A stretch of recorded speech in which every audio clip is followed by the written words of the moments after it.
కేవలం 5,000తో 605 గజాల భూమిలో 630 స్క్వేర్ ఫీట్ సింప్లెక్స్ హౌస్ కేవలం 36 లక్షలు మాత్రమే చేసి మాట్లాడవలసిందిగా ఆహ్వానిస్తున్నాం.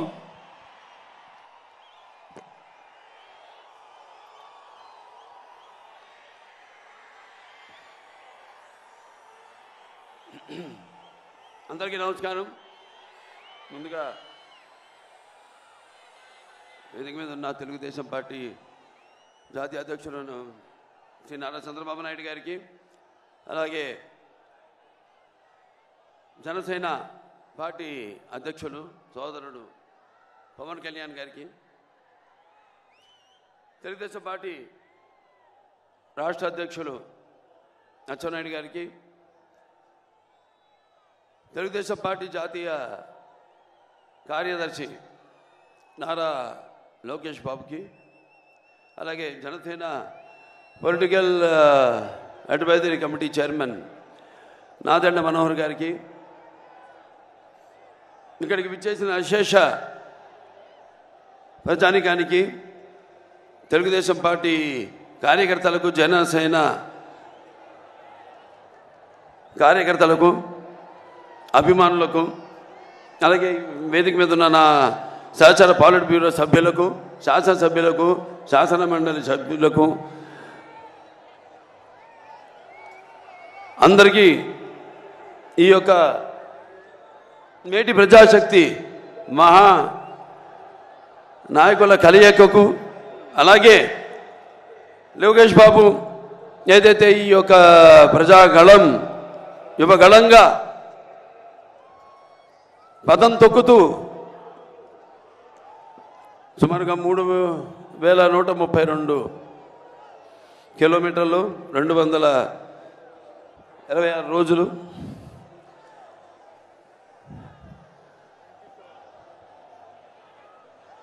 తన పాదయాత్రను కొనసాగిస్తూ ప్రజలందరినీ కలుసుకుంటూ, వాళ్ళని ఓదారుస్తూ, వాళ్ళకి ధైర్యం చెప్తూ ముందుకు సాగిన ఆయన పాద యాత్ర యువగళం ఎంతో విజయవంతంగా ముగిసినందుకు, ముగియడం కాదు ఇది అంతం కాదు, ఇది అంతం కాదు, ఇది ఆరంభం. ఇక్కడి నుంచి దగ్గరలో ఉంది మనకు ఎన్నికల సమరం. మనమంతా ఏదైతే ఈ యొక్క వైఎస్ఆర్సీపీ ఏదైతే పార్టీ అధికారంలో ఉందో వాళ్ళు చేస్తున్న దుశ్చర్యలకు, వాళ్ళు చేస్తున్న అక్రమాలకు, దౌర్జన్యాలకు తగిన గుణపాఠం యువతరానికి, అంటే మేము ముఖ్యంగా ఈ యొక్క యువ గళమన్నది, ఈ పాదయాత్ర అనేది యువతరానికి ప్రతినిధులు, నవతరానికి నాయకులు, భారతదేశపు మహాశక్తి అయిన యువతను ఉద్దేశించి ముఖ్యంగా చరిత్ర తెలుసుకోవాలి. ఆ చరిత్రలో నుంచి మనం ఎన్నో కఠిన సమస్యను ఎంత ఎదుర్కొన్నాం, ఇంతకుముందు వాటినైనా పరిష్కరించుకున్నాం. కేవలం ఒక పార్టీ కాదు, కేవలం లేకపోతే తెలుగుదేశం పార్టీ వ్యవస్థాపకులు నందమూరి తారక రామారావు గారే కాదు, ఆయన పిలుపుకి స్పందించి ఎంతోమంది జనమంతా కూడా కులాలకు, మతాలకు, వర్గాలకు అన్నిటికీ దూరంగా ఒక్కటై ఎలా ఆనాడు అప్పుడు యొక్క పరిస్థితులకి తగిన గుణపాఠం చెప్పి ఎలా వాళ్ళకు కావాల్సిన ప్రజా జవాబుదారీ ప్రభుత్వాన్ని వాళ్ళు అధికారంలోకి తెచ్చుకున్నారో తిరిగి యువతరానికి గుర్తు చేసేలా, వాళ్ళంతా నెమరేసుకునేలా ఎంతో విజయవంతంగా ఈ పాదయాత్ర సాగినందుకు లోకేష్ బాబుని అభినందిస్తూ, అలాగే ఈ పాదయాత్రలో ఆయనతో పాటు సైనికులుగా ఆయనకి అండగా ఉంటూ ఆయన మీద ఈగను కూడా వాలనివ్వకుండా ఎన్నో ప్రయత్నాలు చేశారు అడ్డుకునేందుకు. పాదయాత్రను చూసాం మనం, మైకులు లాక్కున్నారు, చివరికి కుర్చీ మీద నిలబడి మాట్లాడుతుంటే కుర్చీ కూడా లాగేసుకున్నారు. అటువంటి దుశ్చర్యలకు పాల్పడితే వాళ్ళంతా కూడా మరి ఆయనకి సైనికుల్లాగా ఉండి ఈ 26 రోజులు ఆయనకు అండగా ఉన్నారో వాళ్ళందరికీ, సుశిక్షితులైన సైనికులందరూ కూడా నా అభినందనలు తెలియజేసుకుంటూ, మరి నేను ఇక్కడ అంటే సమాజమే దేవాలయం, ప్రజలే దేవుళ్ళు, అందులో నేను ఒక అర్చకుణ్ణి అని నినాదంతో ఆనాడు నందమూరి తారక రామారావు గారు తెలుగుదేశం పార్టీని స్థాపించడం జరిగింది. అంటే నటులు కేవలం సినిమాలకి పరిమితం కాదు, నటులు కేవలం రంగు వేసుకుని ప్రజలకి దూరంగా ఎక్కడో షూటింగ్లు చేసుకుంటూ కాదు. నేను వాళ్ళ సోదరుడు పవన్ కళ్యాణ్ని సినిమాల కంటే ఎక్కువ ఈ రోడ్ల మీద చూస్తున్నాను, సభల్లో చూస్తున్నాను. అంటే నేను చెప్పొచ్చేది ఏంటంటే సినిమాలే కాదు, మన ప్రతి ఆ సినిమాల ఫలితంగా మనకు వచ్చే ఆదరణ, అభిమానాన్ని నాన్నగారు ఎప్పుడు అంటుండేవారు, ఏ రుణం మనం పెట్టుకోకూడదని. అది రుణశేషం కావచ్చు, రుణశేషం కావచ్చు, అగ్నిశేషం కావచ్చు, శత్రుశేషం కావచ్చు. అలాగే నీళ్ళ శేషం కూడా ఆయన ఉంచుకోలేదు. చివరికి ఏ మద్రాసు నుంచి అయితే ఆయన వచ్చారో తిరిగి ఆ మద్రాసుకు తాగునీటిని కూడా తిరిగి ఇచ్చారు ఆయన.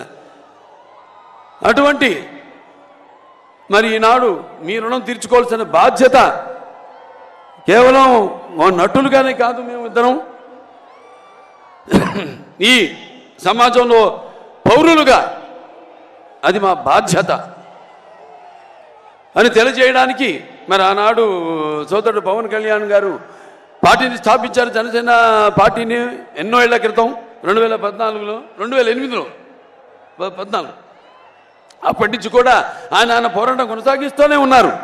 ఇక్కడ ఫ్లోరైడ్ విషయంలో అయితేనేమి, ఇలా ఇప్పుడు ఇక్కడ రణస్థలంలో జరిగినప్పుడు కూడా అప్పుడు యువకులంతా కూడా స్పందించి ఆయన రాకను స్వాగతిస్తూ మరి ఎక్కడికి మేము ఎందుకు వలసపోవాలి, మేము పుట్టిన గడ్డ ఇది, తెలుగు జాతి మనది, నిండుగా వెలుగు జాతి మనది.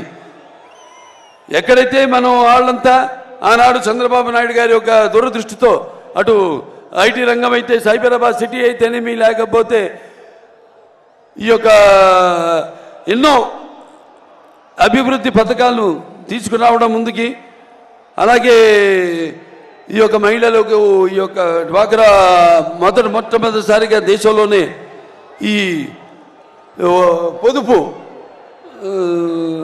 స్కీమ్ని తీసుకురావడం అయితేనేంటి, ఇటువంటి ఎన్నో కార్యక్రమాలు చేపట్టడం వల్ల ఆనాడు అందరికీ ఉపాధి కలగడం జరిగింది.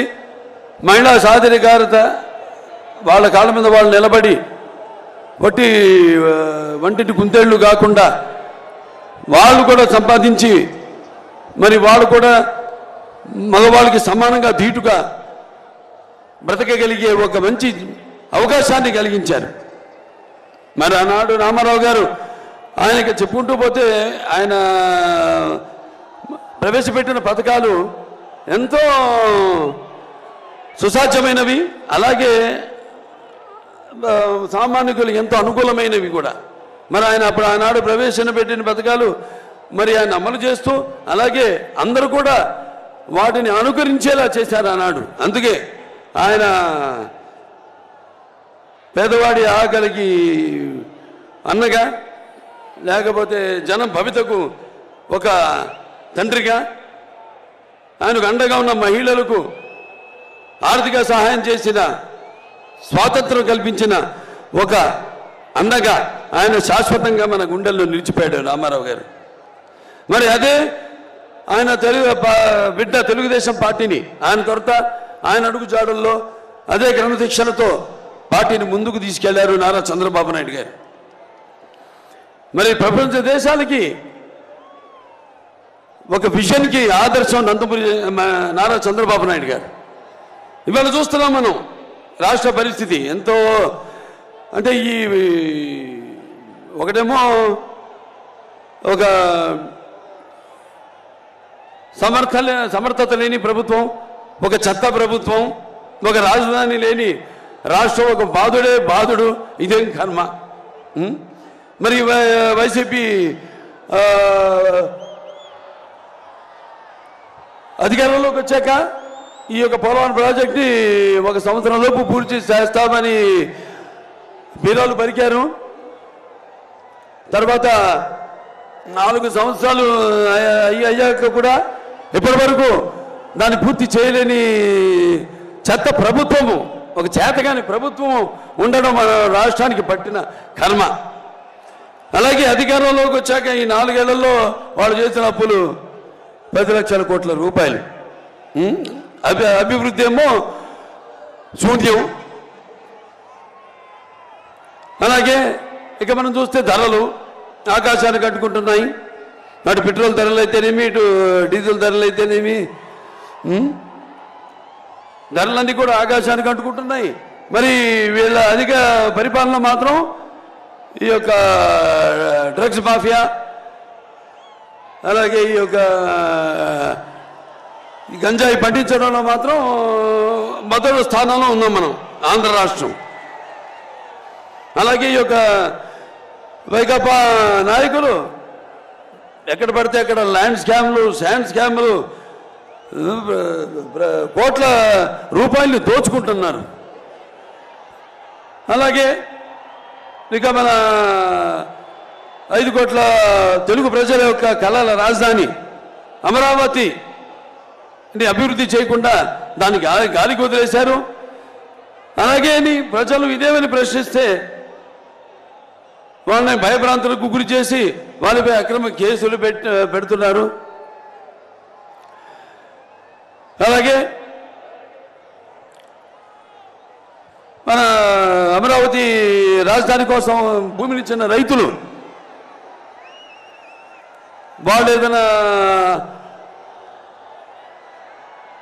ఉద్యమాలు చేస్తే లేకపోతే చట్టాల్ని ఆదుకుంటే వాళ్ళని అడ్డుకుంటున్నారు. వాళ్ళు ఈ యొక్క ఉద్యమాన్ని కొనసాగకుండా వాళ్ళపై అక్రమ కేసులు పెట్టడం, వాళ్ళని కూడా అరెస్ట్ చేయడం జరుగుతుంది. ఇవాళ మనం చూస్తున్నాం అన్ని రంగాల్లో మనం వెనకబడిపోయాం. పరిశ్రమలు రావట్లేదు, యువతకు ఉపాధి లేదు. మరి ఈరోజు మనం ఆనాడు పొదుపు సంఘాలు ఏదైతే చంద్రబాబు నాయుడు గారు ప్రారంభించారో, మన ఆశా కార్మికులు కానివ్వండి, లేకపోతే మన డ్వాక్రా మహిళలు కానివ్వండి, వాళ్ళందరి పైనపై వాళ్ళకి ఎన్నో వాగ్దానాలు చేసి ఆ పాదయాత్రలో జీతాలు పెంచుతామని, టీఎల్ లేవు, డిఎల్ లేవు, అసలు మన పోలీసులకు వస్తే వాళ్ళకి అలవన్సులు లేవు, ఏజెన్సీ అలవన్సులు లేవు, ఏమీ లేవు. అందరిపై పెత్తనం చెల్లించడం, యథా రాజా తథా ప్రజలాగా ఇక తప్పని పరిస్థితుల్లో అందరూ కూడా అటు అలా ప్రవర్తించాల్సిన ఒక పరిస్థితిని వాడు సృష్టించారు. ఇవాళ హిందూపురం ఉంది, నేను ఇక్కడ ఎమ్మెల్యేని. అక్కడ మేము ఒక ప్రభుత్వ ఆసుపత్రిని బ్రహ్మాండంగా కార్పొరేట్ లెవెల్లో దాన్ని అభివృద్ధి చేయడం జరిగింది. మరి ఈనాడు చూస్తే కుక్కలు, పందులు ఇవన్నీ తిరుగుతున్నాయి లోపల. డయాలసిస్ యూనిట్స్ పెట్టాం, 12 డయాలసిస్ యూనిట్స్. ఇవాళ అభివృద్ధి పనులను కూడా మేమే చేసుకోవాల్సి వస్తాను. నేను, మా నాయకులు అయితేనేమి, మా కార్యకర్తలు అయితేనేమి. అక్కడ రోడ్ల నుంచి కూడా వీళ్ళు ఒక్క రోడ్డు వేసిన పాపానికి పోలేదు, ఒక్క లింక్ రోడ్డు వేసిన పాపానికి పోలా, ఒక్క గొయ్యి కూడా మడితో పూడ్చిన పాపానికి పోలేదు. శ్రీశ్రీ గారు అన్నారు, ఏ యుద్ధం ఎందుకు జరిగిందో, ఏ రాజ్యం ఎన్నాడుందో తారీఖులు దస్తావేజులు కాదో ఈ చరిత్రకు అర్థం. నైలు నది నాగరికతలో సామాన్యుని జీవనం ఎక్కడ, తాజ్మహల్ నిర్మాణానికి రాళ్ళెత్తిన కూలీలు ఎవరన్నది ముఖ్యమని. ఏ దేశ చరిత్ర చూసినా ఏముంది గర్వకారణం, మానవ చరిత్ర సమస్తం పరపీడ పరాయత్వం. ఏ దేశ చరిత్ర చేసినా ఏముంది, ఒక బానిసలుగా చేయడం ప్రజల్ని, అలాగే నరాంతకులు చరిత్రలో ప్రసిద్ధిగాంచడం అని. ఇవాళ అదే జరుగుతుంది మన రాష్ట్రంలో. ఒక సైకో ఇవాళ శునకపు సింహాసనంపై, కనకపు సింహాసనంపై శునకమన్న రీతిలో ఇవాళ పెత్తనం చలాయిస్తున్నాడు ఈ రాష్ట్రంలో. ఓ పని చేద్దాం, లేదంటే ఇవాళ చంద్రబాబు నాయుడు గారు వేసిన బీజం హైదరాబాద్లో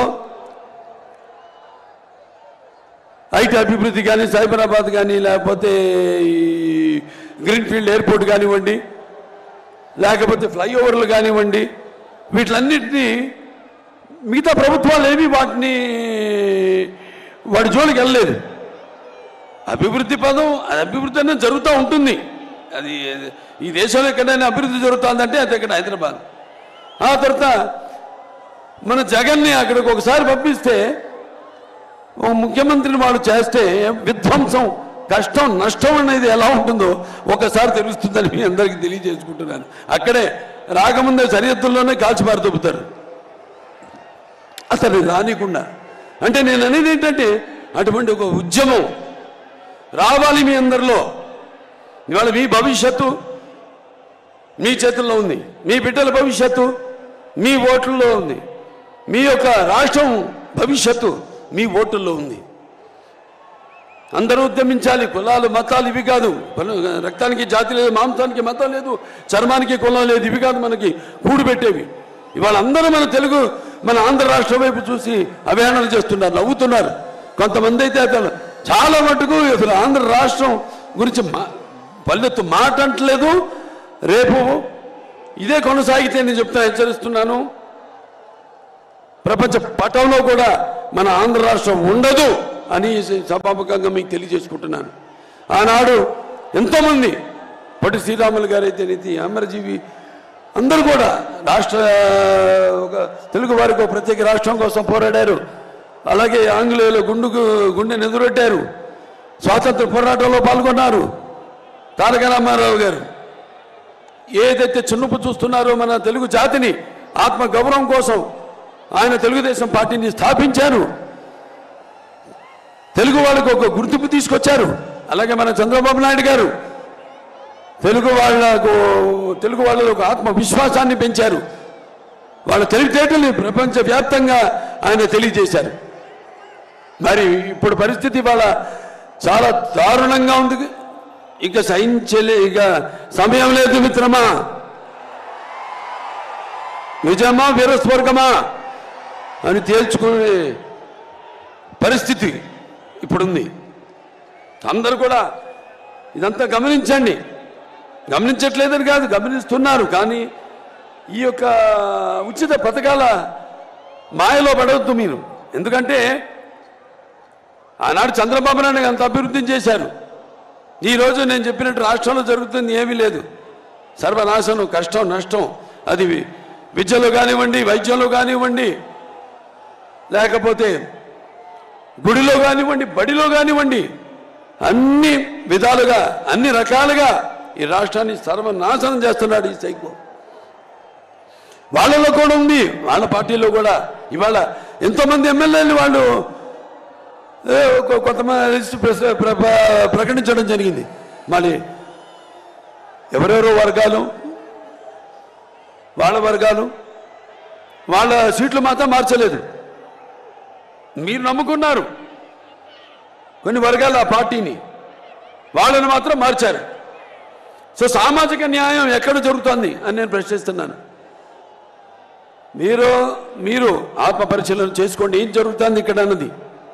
ఉద్యమిద్దాం అందరూ. ఆనాడు నేను చదువుకున్నప్పుడు నా పాఠ్యాంశంలో ఒక ఫ్రెంచ్ మహారాజు లూయి ద 16th ఇలాగే ఈ పిచ్చోళ్ళగే తాడేపల్లికి అదే అతని సామ్రాజ్యం ఏదో కూపస్థ మండుకంలాగా తప్ప బావి తన ఉన్న బావే తన సర్వస్వం అనుకుంటుంది, తన ప్రపంచం అనుకుంటుంది. అలా అనుకుంటున్న అటువంటి ఆ లూయి ద 16th బయటికి లాక్కొచ్చి జనం తల నరికారు. అప్పుడే మొదలైంది ఫ్రెంచ్ రెవల్యూషన్. అటువంటి పరిస్థితి ఏమైనా ఇక్కడ ఉంది. మనమంతా కూడా మన హక్కుల కోసం ఏ ఒక్క ఛాన్స్ అని చెప్పి అధికారంలోకి వచ్చి మొత్తం అన్ని సర్వ వ్యవస్థలను నిర్వీర్యం చేశాడు. అందరినీ అంటే అటు యువతనైతే మీ పరిశ్రమలు రాకుండా, యువతకి చదువు రాకుండా ఈ గంజాయి ఏదైతే ఇవన్నీ ప్రవేశపెట్టారో వాళ్ళని వేలెత్తి ప్రశ్నించకుండా ఏవేవైతే అలా మత్తు పదార్థాలకి అలవాటు చేస్తున్నాడో, ఎలా ప్రజలు ఈ రాష్ట్రాన్ని వలస వెళ్ళిపోతున్నారు వేరే రాష్ట్రాలకు. ఇవాళ మరి కట్టిన తెలుగుదేశం అధికారంలో ఉన్నప్పుడు కట్టిన టిట్కోయిడ్లు ఉన్నాయి, అవన్నీ ఎవరికి పంచిపెట్టలేదు. ఏదో టైం టేబుల్ మాత్రం ఒకటి ఇచ్చాడు. ఈ నెల ఈ జిల్లాల్లో టిట్కోయిడ్లు మేము అందరికీ పంచుతామని.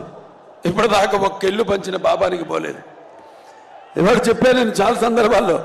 ఇప్పుడు ఇచ్చినా కూడా మీరు వెళ్ళే మీరు నివాసయోగ్యమైన ఇల్లు కావని దయచేసి వెళ్ళకండి, తీసుకోకండి ఇల్లు.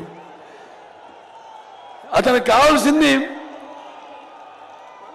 అతను చూపిస్తున్నంత బూటకపు ప్రేమ. మళ్ళీ ఎలక్షన్లు వస్తున్నాయి, బోల్డని పథకాలు అందరికీ ప్రకటిస్తున్నాడు. ఎందుకో మళ్ళీ వచ్చాక కాదు, ఇప్పుడున్న ఇప్పుడు అయిపోతున్నాయి, ఇంకా 3 నెలల్లో ఎన్నికలు రాబోతున్నాయి మనకి.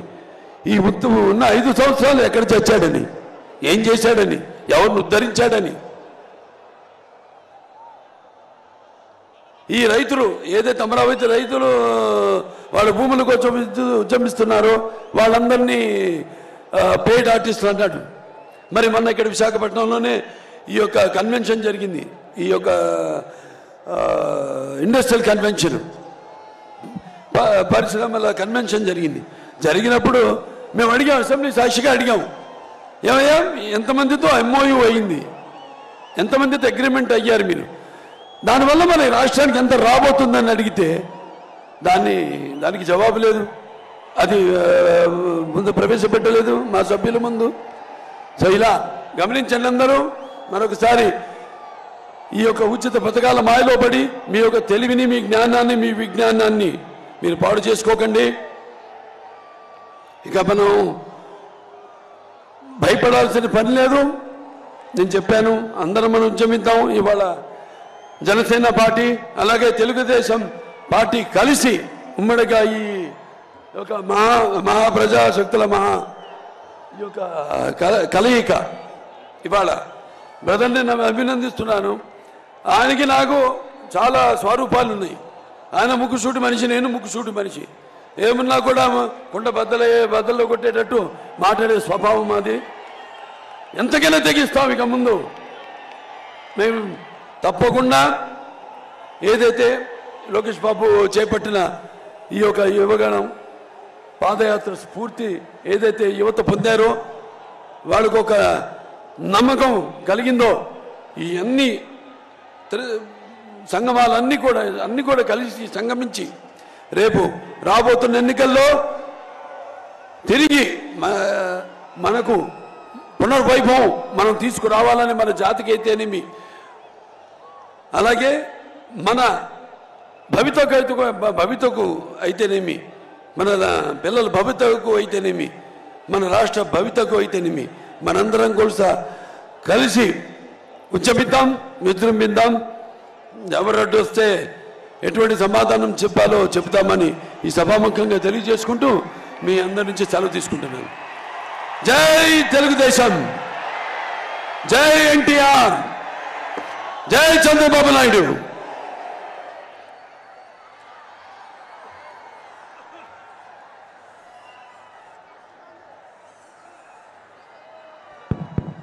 నందమూరి బాలకృష్ణ గారికి ధన్యవాదాలు తెలియజేసుకుంటూ అందరికీ కూడా మరొకసారి